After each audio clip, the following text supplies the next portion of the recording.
नमस्कार दोस्तों, हमारे यूट्यूब चैनल एग्जाम लर्नर में आपका स्वागत है। दोस्तों, आज की इस वीडियो में हम लोग यूपीपीसीएस एग्जाम 2022 के लिए सामान्य अध्ययन के संभावित प्रश्न सीरीज का ये दूसरा सेट आज हम लोग हल करेंगे, जिसमें 50 क्वेश्चन आपको हल कराया जाएगा। तो इसके पहले सीरीज 1 अपलोड कर दिया गया है। जो लोग नहीं देखे हैं, चैनल के प्ले लिस्ट में जाके आप वहाँ से वीडियो को देख सकते हैं। तो वीडियो को लाइक शेयर कर दीजिएगा। चैनल पर पहली बार आए हैं तो चैनल को सब्सक्राइब कर लीजिएगा, साथ में बेल आइकन को प्रेस कर लीजिएगा, जिससे आने वाले अगले वीडियो का नोटिफिकेशन आपको पहले मिलता रहे। और पीडीएफ इसका हमारे टेलीग्राम चैनल पर मिल जाएगा। नीचे डिस्क्रिप्शन में टेलीग्राम का लिंक दे दिया गया है, वहाँ से ज्वाइन करके आप पीडीएफ भी डाउनलोड कर सकते हैं। तो आइए देखते हैं। तो आज का जो प्रश्न है पहला, जनवरी 2022 में भारतीय रिजर्व बैंक द्वारा घोषित ऑफलाइन डिजिटल पेमेंट सुविधा के अंतर्गत अधिकतम कितने रुपए तक के भुगतान की सीमा निर्धारित की गई है। तो यहाँ पे ऑप्शन आप देख सकते हैं। इसका सही जो आंसर हो जाएगा तो बी ऑप्शन सही होगा। अधिकतम 200 रुपये तक जो है भुगतान सीमा निर्धारित की गई है। हाल ही में अभी आरबीआई के द्वारा अर्ध शहरी और ग्रामीण क्षेत्रों में डिजिटल भुगतान को बढ़ावा देने के लिए ऑफलाइन डिजिटल ई पेमेंट सुविधा लॉन्च की गई है, जिसके लिए इंटरनेट की आवश्यकता नहीं होती है।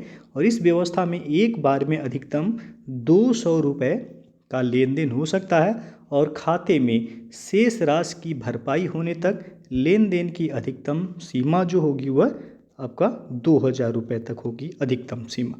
तो यहाँ पे बी विकल्प सही हो जाएगा। अगला क्वेश्चन देखते हैं। उपभोक्ता संरक्षण अधिनियम 2019 के तहत अधिसूचित उपभोक्ता संरक्षण नियम 2021 के अनुसार जिला आयोगों को कितने मूल्य तक की वस्तुओं या सेवाओं से संबंधित शिकायतों पर विचार करने का अधिकार होगा। तो 50 लाख रुपए तक। बी विकल्प यहाँ पे सही हो जाएगा। और अगला क्वेश्चन है, हाल ही में किस पेमेंट बैंक को भारतीय रिजर्व बैंक द्वारा अनुसूचित बैंक का दर्जा दिया गया है। तो यहाँ पे जो है आप देख सकते हैं, इसका सही आंसर हो जाएगा C option, Airtel payment bank. हाल ही में आरबीआई के द्वारा एयरटेल पेमेंट बैंक लिमिटेड को आरबीआई अधिनियम 1934 की दूसरी अनुसूची में शामिल करने की घोषणा की गई और इस सूची में शामिल बैंकों को अनुसूचित बैंक के रूप में जाना जाता है। अगला क्वेश्चन है, केंद्रीय बजट 2022-23 में प्रस्तावित कर संरचना में कौन से बदलाव शामिल हैं। तो पहला यहाँ पे दिया गया है कि पिछले बजट के समान इस बजट में भी आयकर स्लैब में किसी प्रकार का परिवर्तन नहीं किया गया है। और दूसरा है, सहकारी समितियों हेतु न्यूनतम वैकल्पिक कर यानी कि मैट की दर को वर्तमान के 15% से बढ़ाकर 18.5% कर दिया गया है। तो कौन सा ऑप्शन यहाँ सही है। तो यहाँ पे केवल एक जो है सही है, दूसरा गलत है, इसलिए आपका ए ऑप्शन सही होगा, केवल एक। केंद्रीय बजट 2022-23 में देखा जाए तो आयकर स्लैब में कोई परिवर्तन नहीं किया गया है।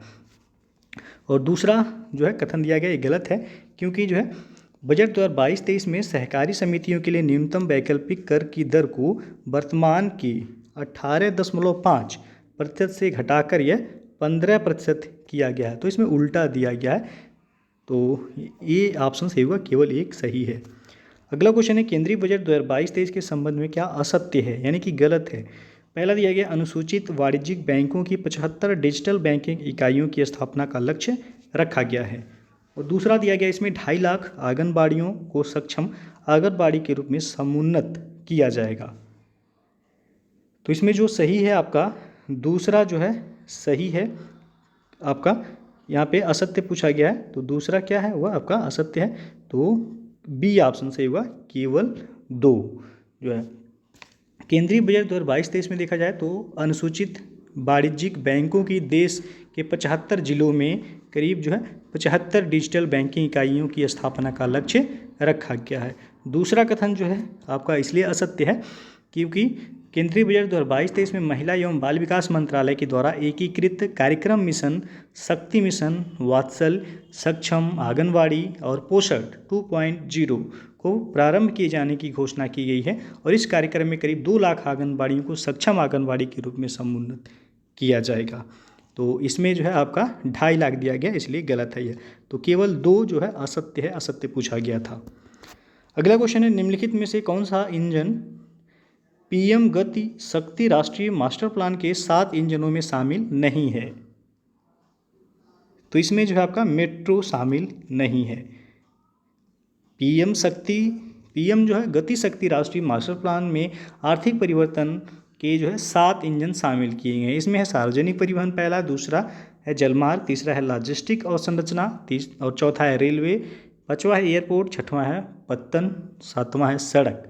तो इन 7 इंजनों को जो है शामिल किया गया है। तो इसमें मेट्रो शामिल नहीं है। अगला क्वेश्चन है आर्थिक सर्वेक्षण 2021-22 के अनुसार देश में स्थिर मूल्यों पर प्रति व्यक्ति आय कितनी है? तो यह है आपका 93,973 रुपये। डी ऑप्शन सही हो जाएगा। आर्थिक सर्वेक्षण 2021-22 के अनुसार देखा जाए तो देश में स्थिर मूल्यों पर प्रति व्यक्ति आय 93,973 रुपये है, और यही 2020-21 में आपका जो था ये 86,659 रुपये था 2020-21 में, और 21-22 में ये आपका 93,973 रुपये है। अगला क्वेश्चन है किसी धनराशि के मूलधन या ब्याज का कितने दिनों तक भुगतान न होने के कारण उसे विशेष उल्लेख खाता यानी कि एसएमए के रूप में उल्लिखित किया जाता है? तो 90 दिन से कम समय से मूलधन या ब्याज भुगतान न होना। बी ऑप्शन यहाँ पे सही हो जाएगा। अगला क्वेश्चन है भारत अमेरिका सैन्य सहयोग समूह के 19वें संस्करण की 2 दिवसीय बैठक 28 फरवरी से 1 मार्च 2022 के मध्य उत्तर प्रदेश के किस शहर में संपन्न हुई? तो यह उत्तर प्रदेश के आगरा में संपन्न हुआ है। सी ऑप्शन सही हो जाएगा। अगला क्वेश्चन है उत्तर प्रदेश में नवगठित 18वीं विधानसभा का प्रोटेम स्पीकर किसे नियुक्त किया गया है? तो प्रोटेम स्पीकर रमापति शास्त्री को नियुक्त किया गया है। डी ऑप्शन यहाँ पे सही हो जाएगा। राज्यपाल आनंदीबेन पटेल के द्वारा उत्तर प्रदेश में नवगठित 18वीं विधानसभा, क्रम याद रखिएगा कौन सी विधानसभा का चुनाव हुआ है अभी हाल ही में, तो 18वीं विधानसभा का चुनाव हुआ है। तो 18वीं विधानसभा का प्रोटेम स्पीकर वरिष्ठ भाजपा नेता रमापति शास्त्री को नियुक्त किया गया है, जबकि विधानसभा अध्यक्ष पूछा जाए तब जो है सतीश महाना जो है निर्वाचित हुए हैं विधानसभा अध्यक्ष। अगला प्रश्न है दिसंबर 2021 में रक्षा मंत्री राजनाथ सिंह के द्वारा उत्तर प्रदेश के किस शहर में ब्रह्मोस एरोस्पेस क्रूज मिसाइल निर्माण इकाई का उद्घाटन किया गया है? तो यह लखनऊ में किया गया है। सी विकल्प यहाँ पे सही हो जाएगा। अगला प्रश्न है हाल ही में प्रधानमंत्री नरेंद्र मोदी द्वारा सरयू नहर राष्ट्रीय परियोजना का उद्घाटन उत्तर प्रदेश के किस जनपद में किया गया है? तो यह किया गया बलरामपुर में। डी विकल्प सही हो जाएगा यहाँ पे।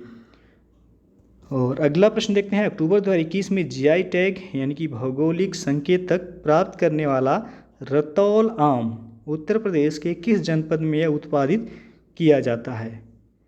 तो यह बागपत में उत्पादित किया जाता है रतौल आम। ये ऑप्शन सही हो जाएगा, जिसे अभी हाल ही में जीआई टैग यानी कि भौगोलिक संकेतक जो है प्राप्त किया है, तो बागपत से होगा, बागपत जिला। अगला प्रश्न देखते हैं कि महिला न्यायाधीशों का पहला अंतर्राष्ट्रीय दिवस कब मनाया गया? तो यह मनाया गया है आपका 10 मार्च को। ये ऑप्शन सही हो जाएगा। अप्रैल 2021 में संयुक्त राष्ट्र महासभा के द्वारा प्रस्ताव पारित करने के उपरांत पहली बार 10 मार्च 2022 को महिला न्यायाधीशों का अंतर्राष्ट्रीय दिवस मनाया गया है, और इस अंतर्राष्ट्रीय दिवस का उद्देश्य है कि महिला न्यायाधीशों द्वारा किए जा रहे प्रयासों और योगदानों को जो है मान्यता प्रदान करना। अगला प्रश्न है आपका हाल ही में प्रारंभ नव भारत साक्षरता कार्यक्रम के संबंध में निम्नलिखित कथनों पर विचार करें। पहला दिया गया है इस कार्यक्रम का प्रारंभ 18 वर्ष और उससे अधिक आयु वर्ग के सभी गैर साक्षरों में साक्षरता को बढ़ावा देने के लिए किया गया है। और दूसरा है इस कार्यक्रम का क्रियान्वयन अवधि वर्ष 2022-23 से 2026-27 के दौरान पूरे देश में 5 करोड़ गैर साक्षरों को कवर करने का लक्ष्य निर्धारित किया गया है। तो उपयुक्त में से कौन सा कथन असत्य है यानी कि गलत है कौन सा? तो इसमें गलत जो है आपका पहला है, दूसरा इसमें सही है। तो ऑप्शन कौन सा सही होगा? ये ऑप्शन यहाँ पे सही हो जाएगा। नव भारत साक्षरता कार्यक्रम यानी कि न्यू इंडिया लिटरेसी प्रोग्राम का प्रारंभ 15 वर्ष और उससे अधिक आयु वर्ग में गैर साक्षर लोगों के बीच साक्षरता को बढ़ावा देने के लिए किया गया है। तो यहाँ पे 18 वर्ष दिया गया, इसलिए आपका गलत होगा। दूसरा इसमें सही है। तो आपसे असत्य पूछा गया था, तो केवल एक जो है असत्य है।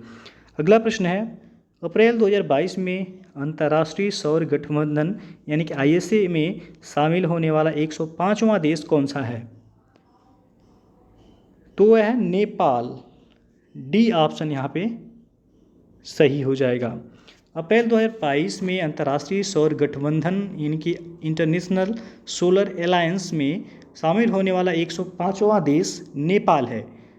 और आपको पता होगा कि वर्ष 2015 में पेरिस में आयोजित COP21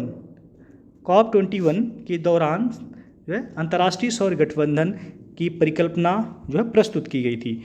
और 30 नवंबर 2015 को भारत और फ्रांस के द्वारा संयुक्त रूप से गुरुग्राम जो कि हरियाणा में है अंतर्राष्ट्रीय सौर गठबंधन मुख्यालय की आधारशिला भी रखी गई है। तो यदि पूछा जाए कि ISA यानी कि अंतर्राष्ट्रीय सौर गठबंधन का हेडक्वार्टर यानी कि मुख्यालय कहाँ है, तो हरियाणा के गुरुग्राम में है। और इसकी स्थापना जो है कब की गई थी, तो 2015 में। अगला क्वेश्चन आपका, हाल ही में लोकसभा द्वारा डारलोंग समुदाय को अनुसूचित जनजाति की सूची में शामिल करने हेतु विधेयक पारित किया गया। यह जनजाति किस राज्य में निवास करती है? तो यह त्रिपुरा में निवास करती हैं। डी विकल्प यहाँ पे सही हो जाएगा। डारलोंग समुदाय करीब जो है 11,000 लोगों का एक छोटा समुदाय है जो त्रिपुरा राज्य में निवास करता है।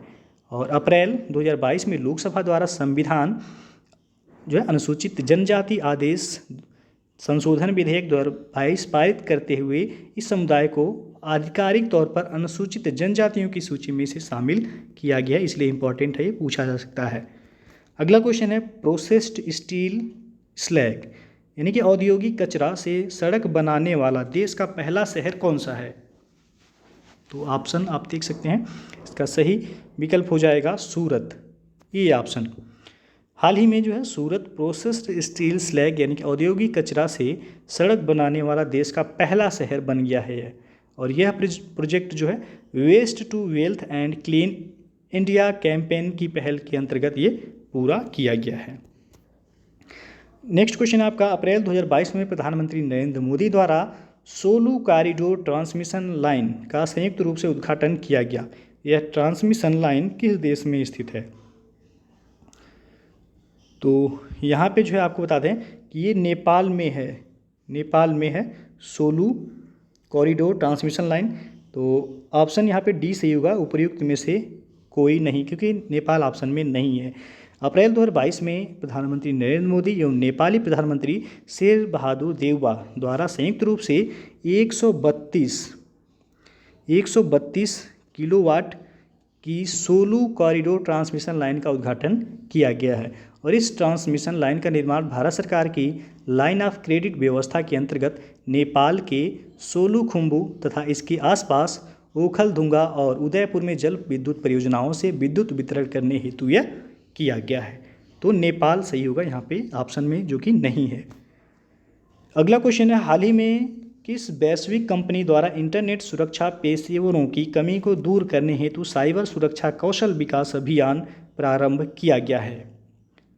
तो माइक्रोसॉफ्ट के द्वारा, सी विकल्प यहाँ पे सही हो जाएगा।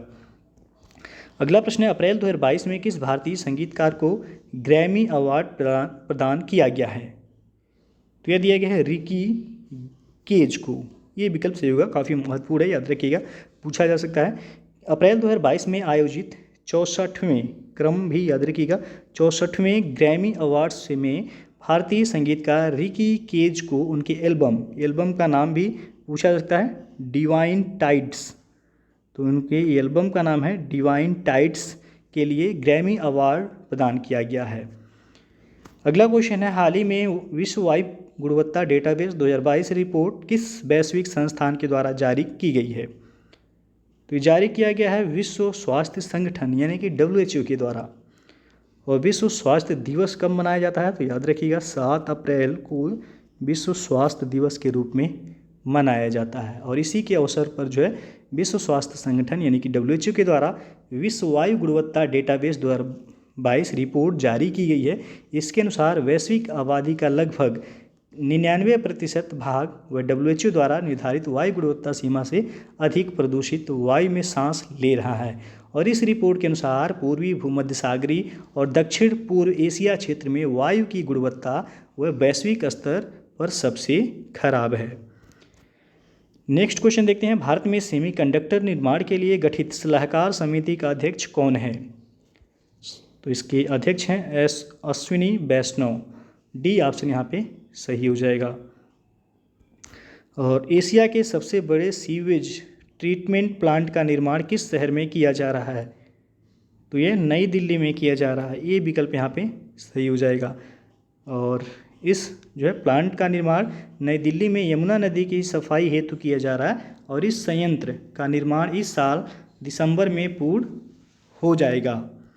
अगला क्वेश्चन है, हाल ही में वैजयंत पांडा समिति का गठन निम्नलिखित में से किस संगठन की व्यापक समीक्षा हेतु किया गया है?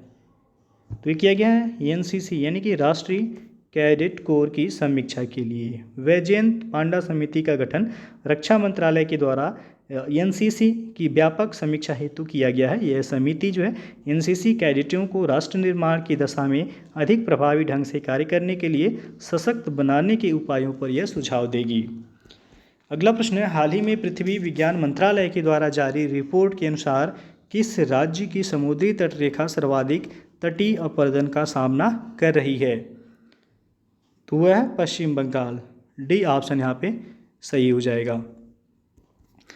और अगला प्रश्न है, हाल ही में किस तिथि को राष्ट्रीय डॉल्फिन दिवस के रूप में मनाए जाने का निर्णय लिया गया है?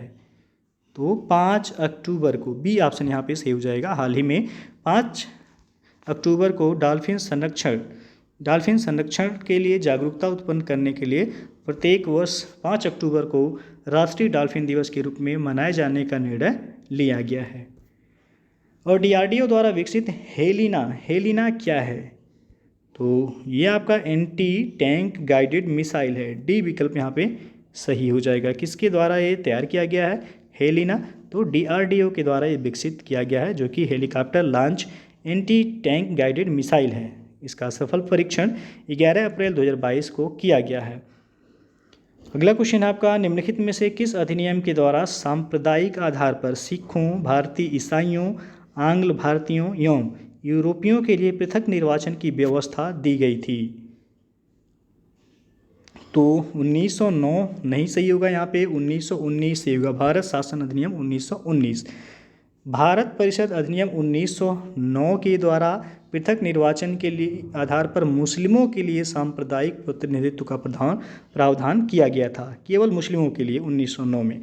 लेकिन भारत शासन अधिनियम 1919 के द्वारा सांप्रदायिक आधार पर सिखों, भारतीय ईसाइयों, आंग्ल भारतीयों और यूरोपियों के लिए भी पृथक निर्वाचन के सिद्धांत को विस्तारित कर दिया गया। तो बी ऑप्शन यहाँ पे सही होगा। और मुस्लिमों के लिए पूछा जाएगा तब आपका भारत परिषद अधिनियम 1909 सही होगा यहाँ। अगला क्वेश्चन है, निम्नलिखित कथनों पर विचार कीजिए। पहला दिया गया, भारतीय संविधान में विधि द्वारा स्थापित प्रक्रिया ब्रिटेन के संविधान से ली गई है। दूसरा है, भारतीय संविधान में राज्यसभा के सदस्यों का निर्वाचन ऑस्ट्रेलिया के संविधान से लिया गया है। और तीसरा है, भारतीय संविधान में न्यायिक पुनरावलोकन प्रणाली जर्मनी के संविधान से ली गई है। तो उपयुक्त कथनों में से सही कथन का चुनाव करें। तो यहाँ पे आपको बता दें कि कोई भी कथन जो है सही नहीं है, तीनों गलत है। तो डी ऑप्शन से उपयुक्त में से कोई नहीं। भारतीय संविधान में विधि द्वारा स्थापित प्रक्रिया जो लिया गया है वह जापान के संविधान से लिया गया, ना कि ब्रिटेन से। तो पहला तो गलत हो जाएगा। दूसरा जो दिया गया है यहाँ पे कि राज्यसभा के सदस्यों का निर्वाचन जो है ऑस्ट्रेलिया से, तो ये भी गलत है, जबकि ये दक्षिण अफ्रीका के संविधान से लिया गया है राज्यसभा के सदस्यों का निर्वाचन प्रक्रिया। फिर है तीसरा, भारतीय संविधान में न्यायिक पुनरावलोकन जर्मनी दिया गया है, गलत है। ये आपका कहाँ से लिया गया? USA से लिया गया है, यानी कि संयुक्त राज्य अमेरिका के संविधान से लिया गया है। तो तीनों सही नहीं है, तो आपका डी ऑप्शन सही हो जाएगा यहाँ। अगला प्रश्न देखते हैं, संविधान की प्रस्तावना हमारे दीर्घकालिक सपनों का विचार है, कथन किसका था? तो ये कथन है सर अल्लादी कृष्ण स्वामी अय्यर का। ये विकल्प यहाँ पे सही हो जाएगा। अगला क्वेश्चन देखते हैं कि लोकसभा में दल बदल के आधार पर निरर्हता के विवाद का निर्णय किया जाता है। तो लोकसभा अध्यक्ष के द्वारा यह किया जाता है। निम्नलिखित में से संविधान का कौन सा अनुच्छेद लोकसभा में अनुसूचित जातियों और अनुसूचित जनजातियों के लिए स्थानों के आरक्षण का प्रबंध करता है? तो यह है अनुच्छेद 330। बी ऑप्शन यहाँ पे सही हो जाएगा। भारतीय संविधान के अनुच्छेद 330 में लोकसभा में अनुसूचित जातियों एवं अनुसूचित जनजातियों के लिए स्थानों के आरक्षण का प्रावधान किया गया है इसमें। और सेवानिवृत्त होने के पश्चात सर्वोच्च न्यायालय के न्यायाधीश वकालत कर सकते हैं। तो ये किसी भी न्यायालय में नहीं कर सकते हैं, तो आपका डी ऑप्शन सही हो जाएगा। अगला क्वेश्चन है विकेंद्रीकरण प्रणाली की सिफारिश किसने की थी? तो ये सिफारिश किया गया था बलवंत राय मेहता के द्वारा। डी ऑप्शन यहाँ पे सही हो जाएगा। वर्ष 1957 में पंचायती राज व्यवस्था को मजबूती प्रदान करने के लिए बलवंत राय मेहता की अध्यक्षता में एक समिति का गठन किया गया था और समिति ने त्रिस्तरीय पंचायत व्यवस्था की सुझाव भी दी थी। अगला क्वेश्चन देखते हैं कि संघ लोक सेवा आयोग के सदस्यों की संख्या के विषय में नियम बनाने की शक्ति किसके पास होती है? तो यह शक्ति होती है राष्ट्रपति के पास। बी विकल्प सही हो जाएगा। संघ लोक सेवा आयोग यानी कि यूपीएससी के सदस्यों की संख्या, सेवा शर्तों तथा पदावधि आदि के विषय में नियम बनाने का अधिकार जो है वह राष्ट्रपति को है। निम्नलिखित में से किसने प्रधानमंत्री को मंत्रिपरिषद की नींव का पत्थर कहा है? तो ये कहा है लॉर्ड मार्ले ने। ये विकल्प सही हो जाएगा यहाँ पे। लॉर्ड मार्ले ने प्रधानमंत्री को कैबिनेट रूपी मेहराब की आधारशिला या मंत्रिपरिषद की नींव का पत्थर कहा है। और राज्यसभा में धन विधेयक प्रस्तुत नहीं किया जा सकता, इसका उल्लेख संविधान के किस अनुच्छेद में किया गया है? तो यह है अनुच्छेद 109 में। सी विकल्प यहाँ पे सही हो जाएगा। अगला प्रश्न देखते हैं कि राज्यसभा की पहली बैठक कब हुई थी? तो राज्यसभा की पहली बैठक हुई थी 13 मई 1952 को। राज्यसभा का गठन पूछा जाए कब हुआ था? तो ये आपका 3 अप्रैल 1952 को राज्यसभा का गठन हुआ था। और इसकी प्रथम बैठक जो हुई थी वह 13 मई 1952 को हुई थी। इसके सभापति उपराष्ट्रपति डॉक्टर सर्वपल्ली राधाकृष्णन थे। गठन के समय राज्यसभा का नाम काउंसिल ऑफ स्टेट्स था, जो कि 23 अगस्त, इसका नाम कब चेंज हुआ? तो 23 अगस्त 1954 को इसका नाम चेंज करके राज्यसभा कर दिया गया। तो राज्यसभा का पहले नाम क्या था? Council of states. अगला प्रश्न है भारतीय संविधान के स्रोत के संदर्भ में निम्नलिखित में से कौन सही सुमेलित नहीं है? तो इसमें आप देख सकते हैं बी ऑप्शन प्रस्तावना की भाषा दिया गया है रूस से, जबकि ये ऑस्ट्रेलिया के संविधान से लिया गया है प्रस्तावना की भाषा। और उद्देशिका का विचार आपका संयुक्त राज्य अमेरिका से लिया गया है। और शिष्ट शक्तियों का सिद्धांत कनाडा से लिया गया। विधि का शासन जो है आपका ब्रिटेन से लिया गया है। अगला प्रश्न है आपका वर्ष 1953 में न्यायमूर्ति फजल अली की अध्यक्षता में गठित राज्य पुनर्गठन आयोग के अन्य सदस्यों में कौन शामिल नहीं था? तो इसमें पट्टाभी सीतारमैया शामिल नहीं थे। ये विकल्प सही हो जाएगा यहाँ पे। अगला क्वेश्चन देखते हैं कि निम्नलिखित में से भारत के किस राष्ट्रपति ने 4 प्रधानमंत्रियों के साथ कार्य किया था? तो वह हैं डॉक्टर शंकर दयाल शर्मा। डॉक्टर शंकर दयाल शर्मा ये 25 जुलाई 1992 से लेकर के 25 जुलाई 1997 तक भारत के राष्ट्रपति रहे। इन्होंने 4 प्रधानमंत्रियों के साथ कार्य किया है। वो 4 प्रधानमंत्री जिनके साथ डॉक्टर शंकर दयाल शर्मा ने कार्य किया, पहले हैं पीवी नरसिम्हा राव, उसके बाद अटल बिहारी वाजपेयी, फिर एच.डी. देवगौड़ा और लास्ट में चौथे व्यक्ति जो थे वह इंद्र कुमार गुजराल थे। तो 4 व्यक्तियों के साथ यानी कि 4 प्रधानमंत्रियों के साथ इन्होंने काम किया है। अगला क्वेश्चन है निम्नलिखित में से कौन भारत के प्रथम महान्यायवादी थे? तो वह थे एम.सी. सीतलवाड़। बी विकल्प यहाँ पे सही हो जाएगा। भारत के प्रथम महान्यायवादी एम.सी. सीतलवाड़ थे। ये वर्ष 1950 से लेकर के 1963 1963 तक भारत के महान्यायवादी रहे थे और स्वतंत्र भारत के प्रथम विधि आयोग के अध्यक्ष भी यही थे, MC सीतलवाड़ी। अगला क्वेश्चन है, निम्नलिखित में से किस अनुच्छेद के तहत अंतर्राज्यीय परिषद के गठन का प्रावधान है? तो वह अनुच्छेद 263, बी ऑप्शन यहाँ पे सही हो जाएगा। अनुच्छेद 263 वह राज्यों तथा केंद्र के मध्य समन्वय के लिए अंतर्राज्यीय परिषद के गठन का प्रावधान यह करता है। और भारतीय संविधान के किस अनुच्छेद के अंतर्गत अंतर्राष्ट्रीय समझौतों को प्रभावी बनाने हेतु संसद राज्य सूची के विषय पर कानून बना सकती है? तो वह है अनुच्छेद 253। अनुच्छेद 253 में यह उल्लेख है कि संसद को किसी अन्य देश या देशों के साथ की गई किसी संधि या करार या अभिसमय के कार्यान्वयन के लिए भारत के संपूर्ण राज्य क्षेत्र या उसके किसी भाग के लिए कोई विधि बनाने की शक्ति है। निम्नलिखित में से किस संविधान संशोधन में एक ही व्यक्ति को 2 या 2 से अधिक राज्यों का राज्यपाल बनाने संबंधी प्रावधान किया गया है? तो यह 7वां संविधान संशोधन कब हुआ था?